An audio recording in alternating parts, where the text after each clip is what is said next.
Assalamualaikum warahmatullahi wabarakatuh. Sahabat-sahabat pemirsa dari manapun Anda berasal, dimanapun Anda berada, khususnya mahasiswa Fakultas Syariah dan Ilmu Hukum Universitas Islam Negeri Sayyid Ali Rahmatullah Tulungagung yang saya banggakan. Pada video ini saya akan menjelaskan tentang teori-teori hak asasi manusia. Video ini dibuat sebagai bahan belajar untuk mahasiswa yang mengambil mata kuliah Hukum dan HAM dan HAM dan Gender.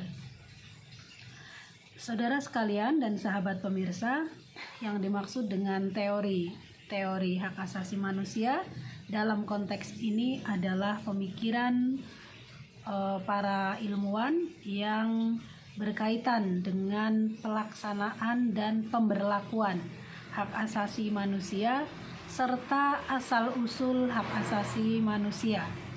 Maksud asal-usul adalah asal-usul bukan asal haknya, melainkan asal pemberlakuannya.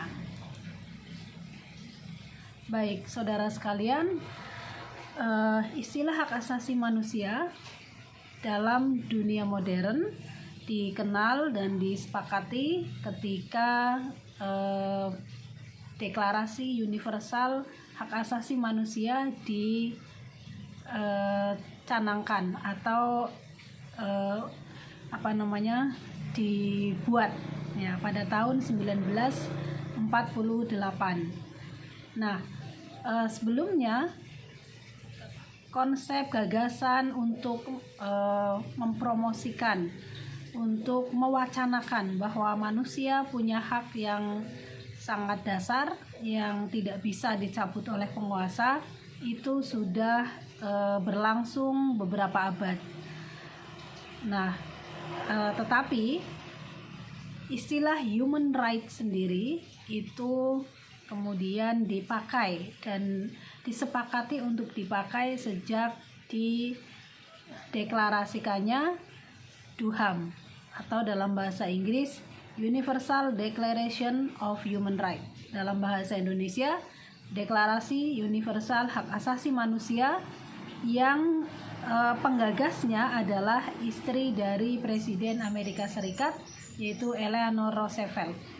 Nah, pada saat itu pasca Perang Dunia Kedua, banyak negara yang menyadari, yang merenungkan, lalu berkumpul dan memiliki keprihatinan yang sama tentang kondisi manusia pada saat itu yang mengalami banyak sekali masalah kemanusiaan.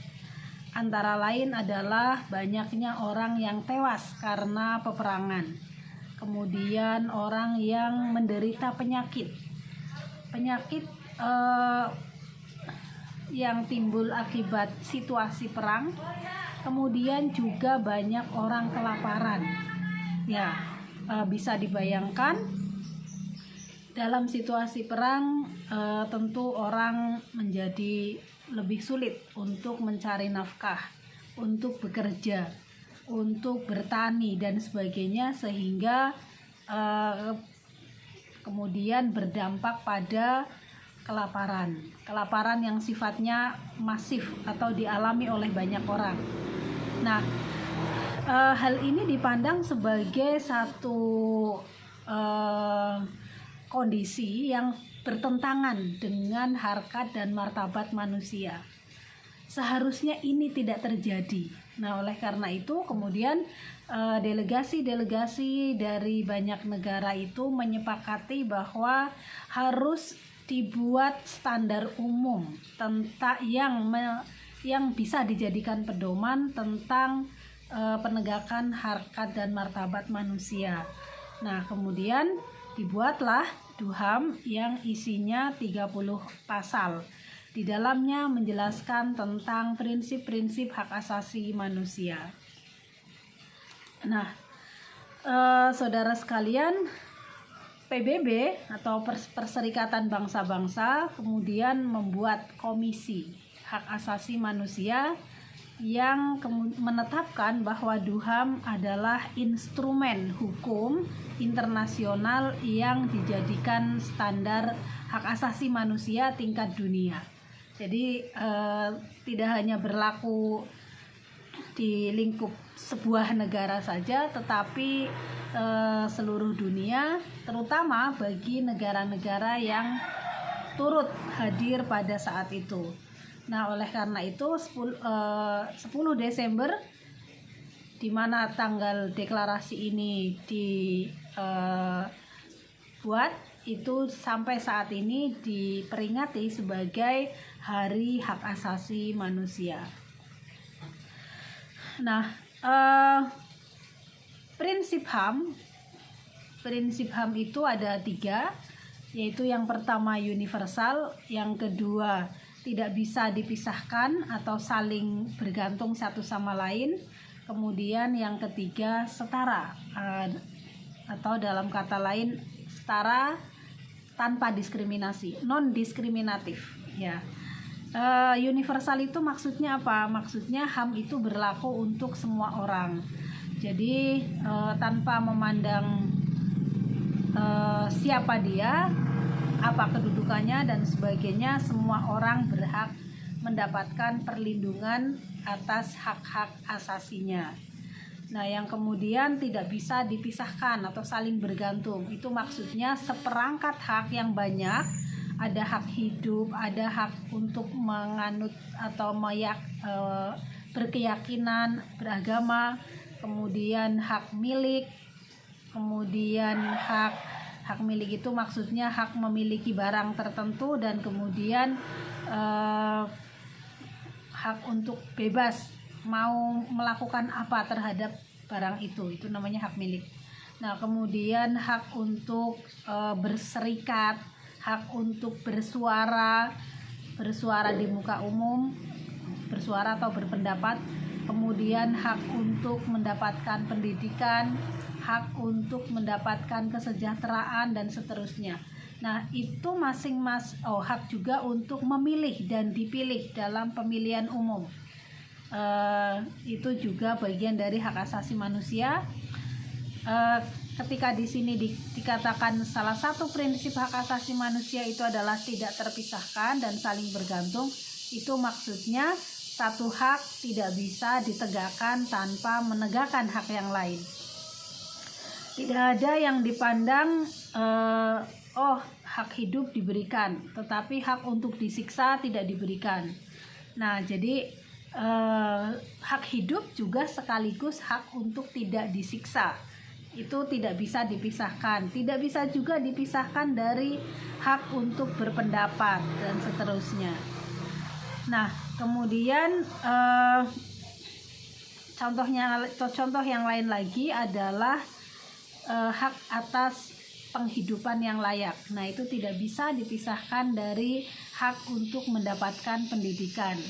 Karena pendidikan sebagai upaya untuk mengasah akal atau daya pikir manusia itu sangat berhubungan dengan pekerjaan. Jadi dan pekerjaan itu juga mensyaratkan kualifikasi tertentu, baik pekerjaan formal maupun pekerjaan swasta, pekerjaan informal. Nah, misalnya kita melamar pekerjaan di sebuah kantor, di situ ada tulisan pendidikan minimal S1 atau S2. Itu artinya hak untuk mendapatkan pekerjaan dan penghidupan yang layak tidak bisa dipisahkan dengan hak atas pendidikan. Nah, pekerjaan yang tidak bergantung kepada orang lain pun, misalnya Anda berwirausaha, itu juga sangat mensyaratkan adanya pendidikan. Nah, pendidikan serendah apapun itu akan sangat mempengaruhi kualitas usaha kita. Kemudian prinsip yang ketiga adalah setara dan non-diskriminatif, yang di sini artinya pemenuhan setiap hak itu harus setara untuk semua orang. Jangan orang karena suku tertentu kemudian lebih diistimewakan daripada suku yang lain.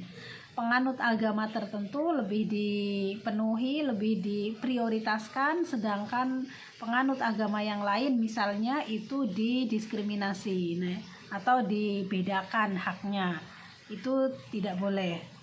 Nah, kemudian saya akan menjelaskan tentang perdebatan para ilmuwan tentang hak asasi ini. Dari mana bagaimana logikanya orang bisa punya hak asasi?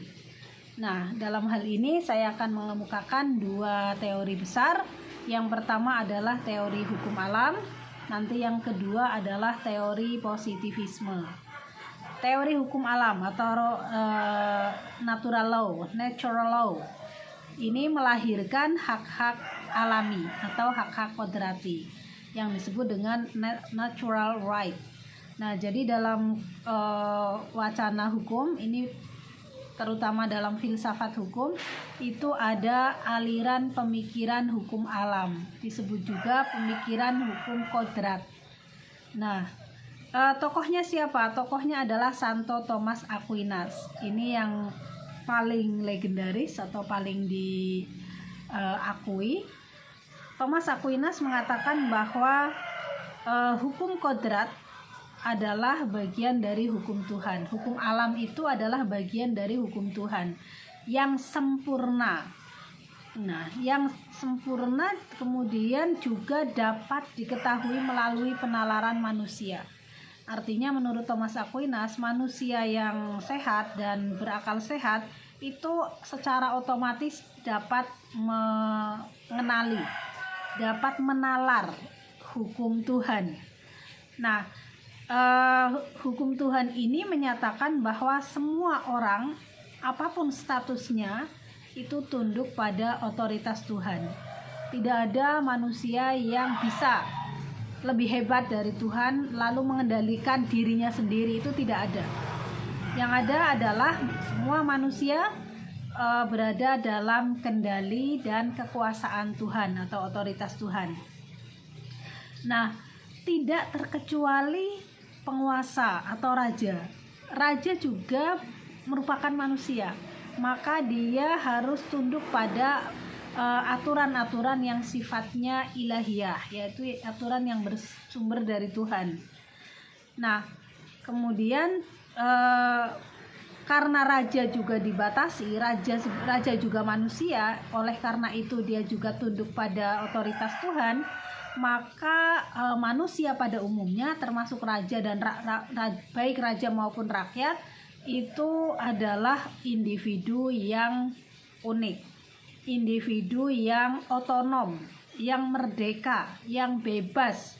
Artinya apa? Artinya sejak lahir manusia, baik dia nanti jadi raja atau jadi rakyat biasa atau jadi bangsawan atau tidak, dia sama di hadapan Tuhan adalah manusia yang memiliki otonomi, memiliki independensi, memiliki kemerdekaan, memiliki kebebasan dari manusia lain, bukan dari Tuhan tapi dari manusia lain.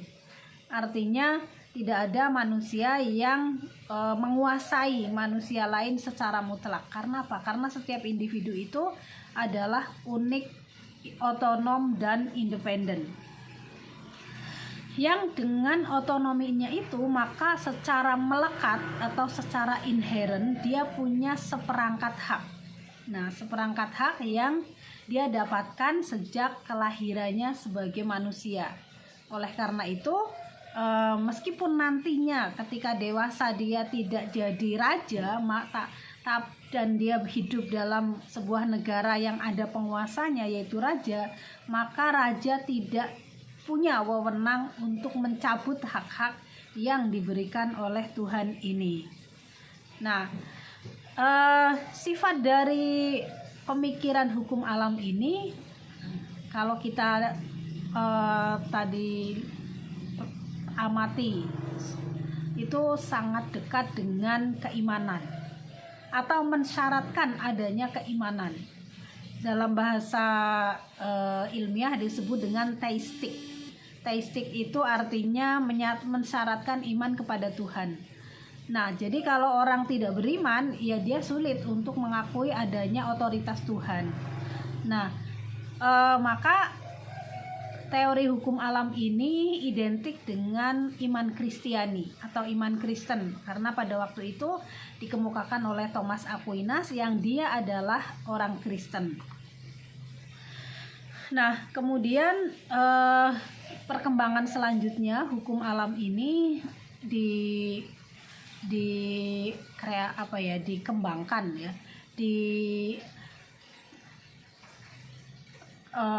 dikembangkan oleh Grotius atau Hugo de Groot.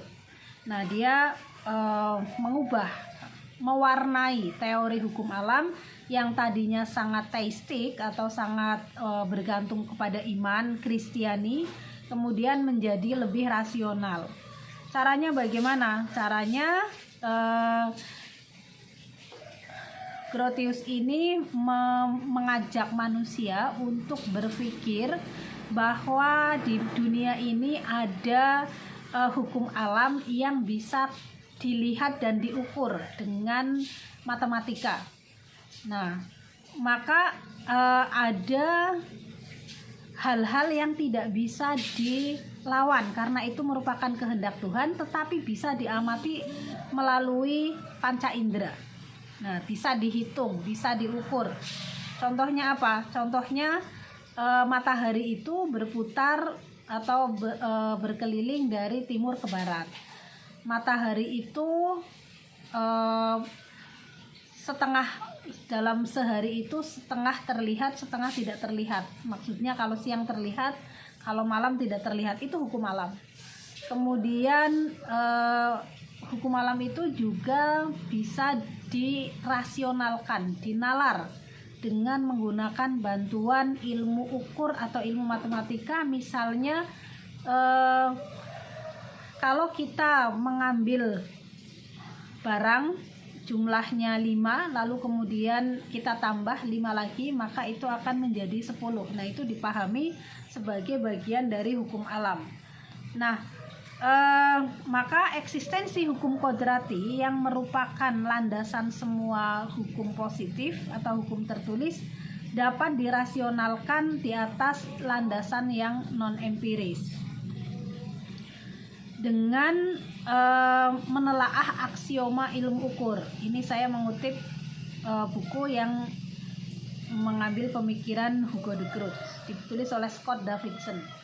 Nah, maka semua dapat dinalar kesahihannya dengan benar-benar bergantung tanpa bergantung kepada Tuhan. Jadi maksudnya begini, mau beriman atau tidak beriman, setiap manusia mau beriman atau tidak beriman kepada Tuhan, setiap manusia itu bisa menangkap realitas yang diatur dengan hukum alam. Nah, maksudnya seperti itu. Nah, kemudian pandangan Grotius ini berkembang terus dan akhirnya lahirlah apa yang disebut dengan teori hak kodrati. Nah, isinya apa? Isinya adalah ini dikembangkan lagi oleh John Locke. John Locke itu pemikir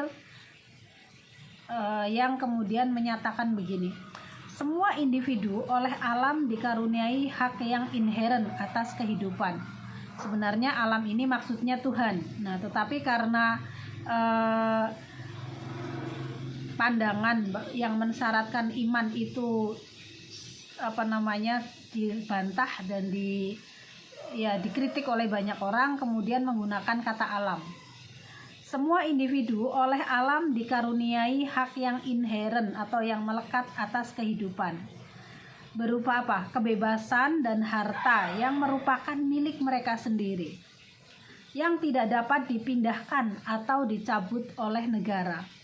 Artinya apa? Artinya dari teori hukum alam tadi yang sangat teistik, teologis, yang digantungkan pada Tuhan, kemudian dikembangkan secara lebih rasional, lalu menghasilkan pemikiran bahwa setiap manusia memiliki hak yang melekat sejak lahirnya yang merupakan pemberian alam. Nah, hak itu berupa kebebasan dan harta yang menurut John Locke ini merupakan milik mereka sendiri, bukan milik orang lain, bukan milik raja sekalipun.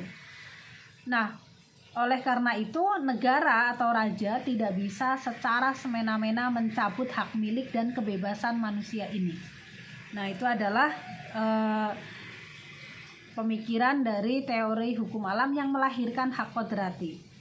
Kemudian karena alam itu sifatnya natural, sulit didefinisikan, maka untuk menghindari ketidakpastian hidup dalam alam ini, umat manusia melakukan kontrak atau melakukan perjanjian secara sukarela, dan oleh karena itu penggunaan hak-hak kodrati itu diserahkan kepada negara. Ya, jadi maksudnya aslinya manusia itu sejak lahir punya hak. Nah, tetapi kemudian manusia itu melakukan kontrak sosial atau perjanjian untuk hidup bersama. Misalnya orang yang sama-sama hidup di Indonesia itu dipandang berkontrak untuk tunduk kepada negara, kepada pemerintah Indonesia. Nah, oleh karena itu ketika kita ada di sebuah wilayah, berarti kita dianggap secara sukarela berperjanjian kita hidup bersama di wilayah ini. Nah, kemudian hak-hak kita yang dikaruniai oleh alam atau oleh Tuhan dari lahir itu diserahkan pengelolaannya kepada negara. Nah, maka jika penguasa atau pemerintah atau raja melanggar kontrak ini, dia tidak melindungi dan tidak menghormati hak-hak manusia yang ada di wilayahnya, maka masyarakat punya hak, punya kebebasan untuk menyingkirkan penguasa itu lalu menggantikan dengan penguasa lain. Nah, karena apa? Karena yang berdaulat adalah rakyat, mereka yang punya hak, aslinya mereka yang punya hak, diserahkan kepada penguasa untuk dilindungi. Tetapi ketika ada penguasa yang ternyata tidak mau melindungi, maka masyarakat ini secara kolektif atau secara perkumpulan itu punya hak untuk mengganti penguasa ini. Nah, itu maksud dari teori hukum alam. Nah, pada tahun 1968 di Inggris itu terjadi revolusi, di mana Raja James II yang pada saat itu sangat sewenang-wenang itu kemudian digulingkan. Karena apa? Karena dipandang melanggar hak-hak kodrati warganya. Nah, lalu diganti oleh raja yang lain. Nah, ini dalam teori hukum alam disebut sah. Karena apa? Karena raja melanggar kontrak masyarakat untuk melindungi hak-hak mereka. Nah, kemudian yang kedua adalah teori positivisme. Dalam teori positivisme ini eksistensi dan hak itu hanya dapat diturunkan dari hukum negara. Nah, jadi positivisme ini tidak setuju dengan pandangan hukum alam yang dianggap tidak pasti. Nah, kemudian aliran positivisme ini kemudian menyatakan bahwa ide dan standar hak, standar norma, standar aturan, pengakuan hak itu baru akan efektif berlaku dalam suatu masyarakat apabila dituangkan dalam hukum tertulis. Nah, hukum tertulis yang dinyatakan berlaku. Nah, jadi kalau masih rancangan juga tidak punya kekuatan.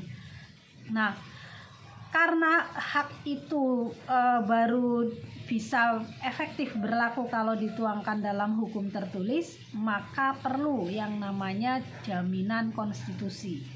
Nah, maka hak asasi manusia harus dinyatakan, diakui, diatur melalui konstitusi suatu negara.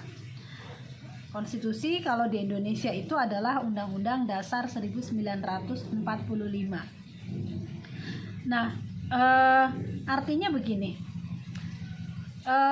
suatu hak, termasuk dalam hal ini adalah hak asasi manusia, itu menurut teori positivisme ini baru memiliki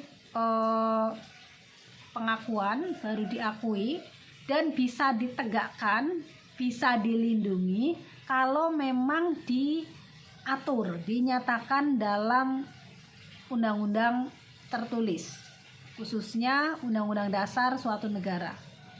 Kalau tidak ada, ya tidak bisa menuntut, tidak bisa seorang warga menuntut kepada negara tempat dia tinggal untuk melindungi hak-haknya kalau hak itu belum diatur dalam konstitusi. Saya contohkan, misalnya sebuah negara mengatur bahwa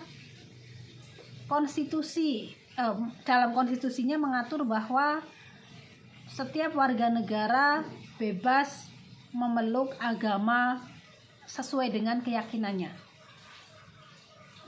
Nah, maka warga negara itu, manusia yang tinggal di situ, kalau dia mengalami pelanggaran hak, misalnya diganggu agamanya, dia bisa minta perlindungan kepada negara tempat dia tinggal yang punya konstitusi seperti itu. Tapi sebaliknya, kalau dalam konstitusi itu tidak diatur, misalnya ditulisnya setiap warga negara harus beragama Islam. Nah, contoh yang punya aturan seperti itu saat ini adalah negara Maladewa. Kalau konstitusinya menyatakan begitu, maka orang selain beragama Islam tidak dapat minta perlindungan ketika terjadi pelanggaran terhadap haknya. Karena apa? Karena hak itu, karena konstitusi ini memang menyatakan semua agama, semua warga negara harus beragama Islam. Nah, yang tidak Islam misalnya tidak bisa minta perlindungan dengan cara misalnya menuntut boleh membangun gereja di sana. Saya adalah umat Kristiani atau saya umat Hindu, saya penganut agama Buddha misalnya, tinggal di Maladewa. Nah, mereka menuntut kepada pemerintah untuk diizinkan mendirikan tempat ibadah, gereja atau wihara atau kuil.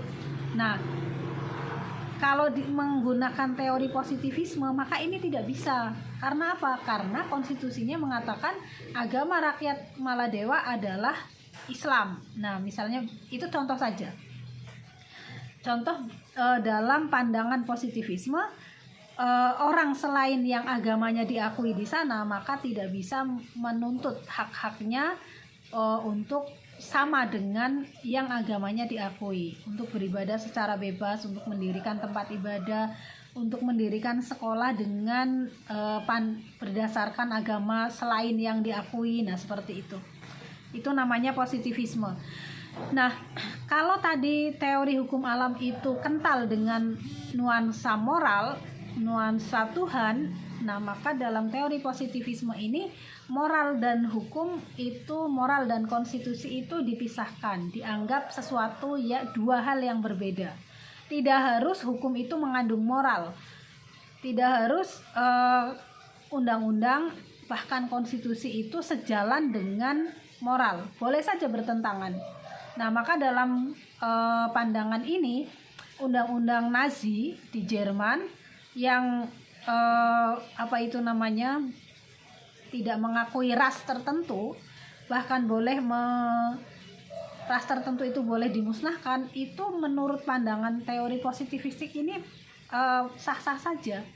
Maka ketika Hitler sebagai pemerintah Nazi itu memberantas suatu ras, kalau tidak salah namanya ras Arya di Jerman, mudah-mudahan saya tidak keliru, itu dihabisi secara masif atau disebut juga genosida, pembunuhan massal. Itu menurut teori positivisme ini tidak salah. Karena apa? Karena konstitusi negara setempat memang membolehkan itu. Nah, maksudnya di sini konstitusi ini sangat tidak bermoral. Karena apa? Karena mengizinkan adanya pembantaian, pembunuhan massal. Nah, tetapi karena negaranya itu mengatur demikian, maka pembantaian itu tidak disebut sebagai pelanggaran hak asasi manusia versi negara itu. Nah, versi pandangan positivistik.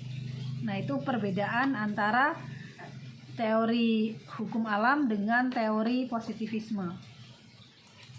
Selanjutnya saya akan menjelaskan tentang perdebatan juga antara lingkup keberlakuan dari hak asasi manusia. Secara garis besar ada dua pandangan, yaitu pandangan yang universal dan pandangan yang partikularistik. Universal itu maksudnya universe itu artinya jagat. Nah, maksudnya pandangan yang keberlakuannya itu sejagat, seluruh negara tanpa memandang atau melampaui sekat-sekat batas negara. Nah, sedangkan partikularistik kadang-kadang juga disebut dengan teori relativisme, itu adalah pandangan yang intinya hak asasi manusia itu relatif atau partikular, tidak universe. Nah, penjelasannya seperti apa? Pandangan yang universal, teori atau kadang-kadang disebut teori universalisme. Nah, itu menyatakan bahwa hak asasi manusia itu adalah sesuatu yang berlaku di seluruh jagat.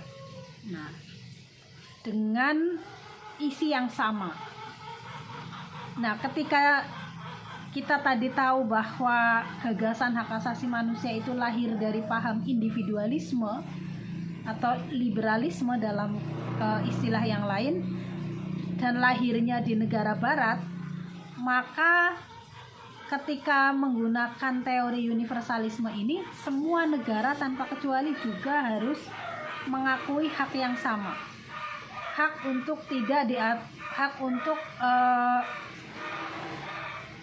yang tadi disebut dengan hak kodrati, yang tidak bisa dicabut oleh negara, hak hidup, hak untuk tidak disiksa, kemudian hak untuk tidak diambil pajak secara sewenang-wenang karena dia punya hak milik.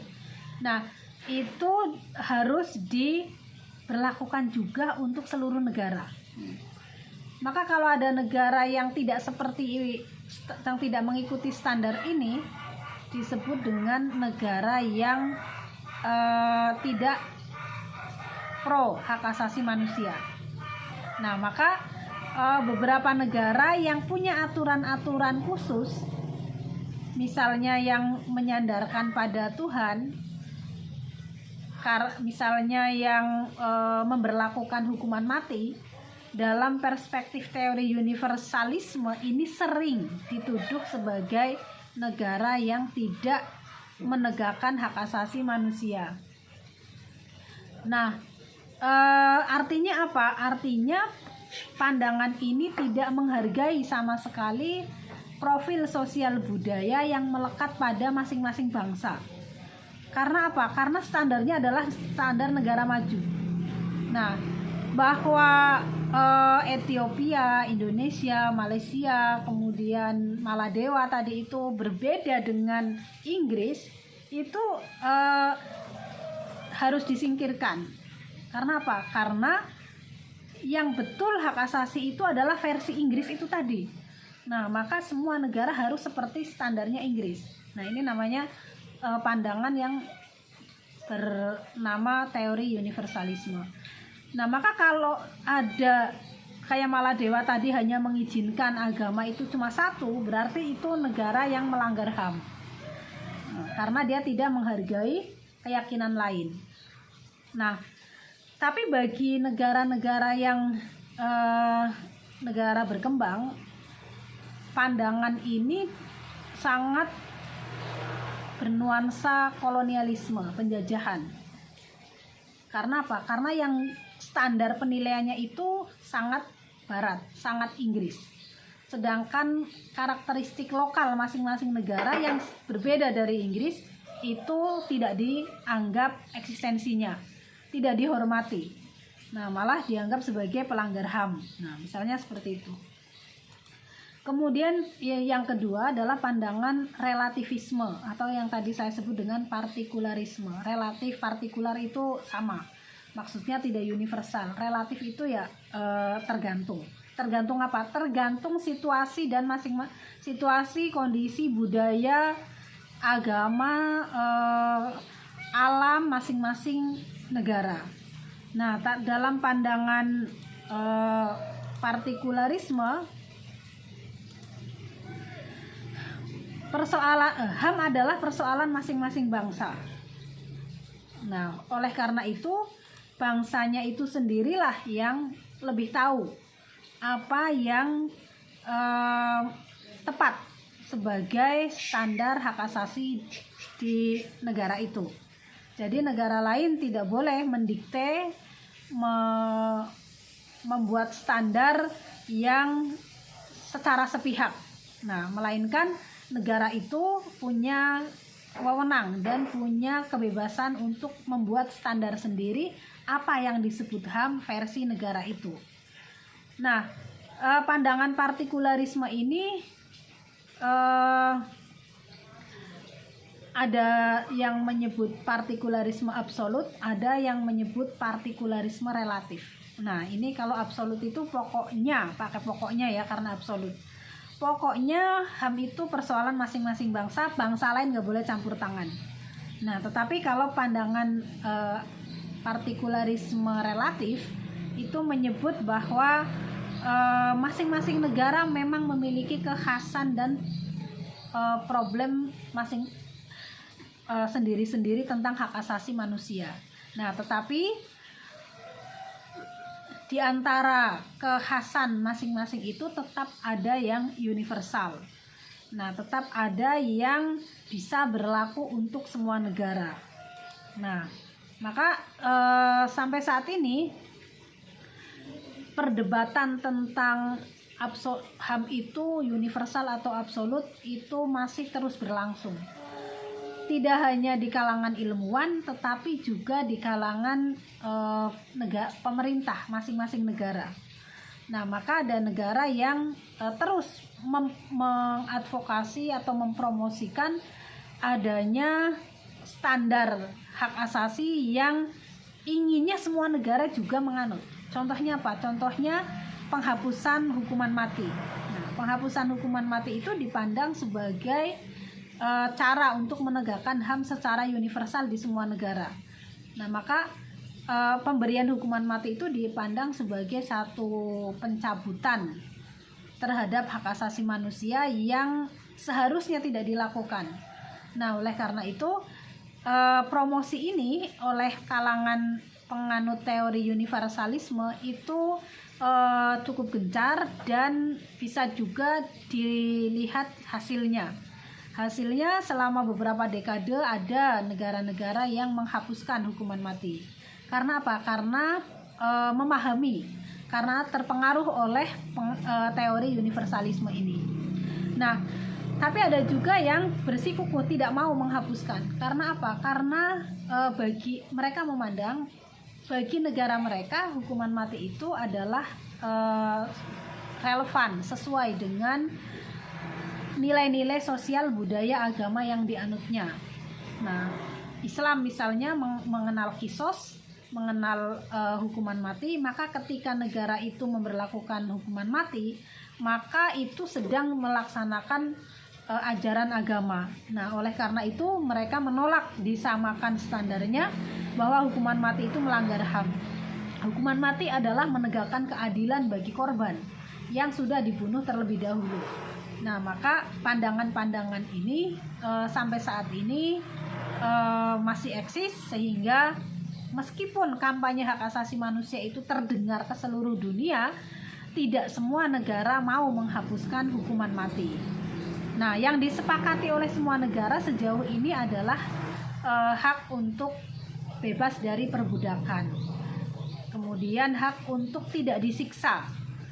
Hak untuk tidak disiksa itu maksudnya apapun kedudukannya, apakah dia orang merdeka atau tahanan atau narapidana itu memiliki hak untuk tidak disiksa. Demikian pemaparan materi dari saya untuk kuliah pada hari ini. Terima kasih. Mohon maaf atas segala kesalahan dan kekurangan. Assalamualaikum warahmatullahi wabarakatuh.